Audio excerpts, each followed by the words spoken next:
Un consiglio che mi sento di dare ad Andrea Zampar e a tutta la lista, anzi 2 consigli sono: il primo di ascoltare le persone e le richieste e di investire sui giovani, abbiamo tanto da dare. E come seconda cosa, come piace dire a me, mantenere la parola data e raggiungere gli obiettivi che ci si impone. Buonasera a tutti e benvenuti alla 6ª intervista del Ponte Risponde. Io sono sempre Matteo Nucera, il vostro amico in comune. Oggi, come vi avevo promesso, un ospite speciale. Ehi là Marco, Ciao, benvenuto. Com'è? Grande, benissimo. Adesso ti lascio all'intervista per il Ponte Risponde.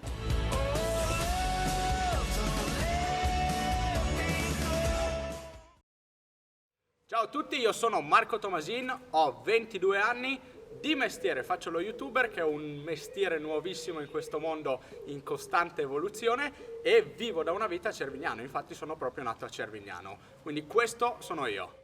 Perché scegliere Andrea Zampar? Come prima cosa, io Andrea Zampar lo conosco come persona da molto tempo, onestamente. E il motivo che mi spinge di più a scegliere Andrea Zampar è la fiducia che ripongo nei miei genitori, che lo ritengono, e anch'io lo ritengo, una persona molto seria, determinata e soprattutto che raggiunge gli obiettivi che si pone. Quindi queste sono le motivazioni per cui io scelgo Andrea Zampar.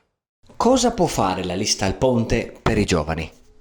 Allora, essendo un giovane, una cosa di cui mi sono accorto è che negli ultimi anni la città di Cervignano, a mio parere, non si è impegnata troppo nell'organizzare eventi e nel rendere viva la città, in poche parole. Abbiamo 2 fiere, le principali, che sono Terra e Fiume e San Martino, però da giovane, onestamente, vorrei vivere di più la mia città.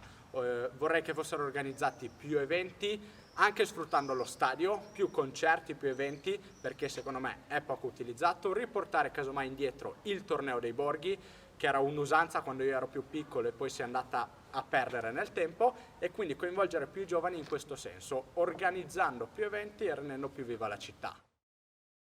Cosa ti lega a Cervignano?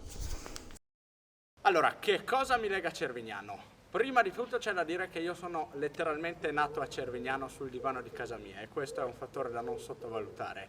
Dopodiché, tra le tante cose che mi legano a Cervignano, c'è la serenità che mi trasmette e anche i servizi che mi offre, perché io con il lavoro che faccio avrei tranquillamente potuto andare in una città più grande come Milano o altre big city italiane, però ho deciso di rimanere qua proprio perché ho tutto quello di cui ho bisogno, tutti i servizi, tutti gli impianti di cui ho bisogno, che per quello che faccio io, il mio mestiere, lo sport che pratico, diciamo, è perfetto. In più, da aggiungere, c'è la tranquillità che mi trasmette questa città, perché andando in una città più grossa o da altre parti non si ha lo stesso mood o vibe, uso termini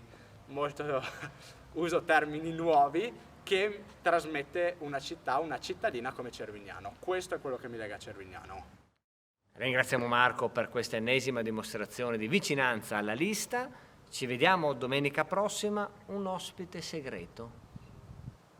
Lo sapremo nella prossima puntata del Ponte Risponde. Ciao a tutti!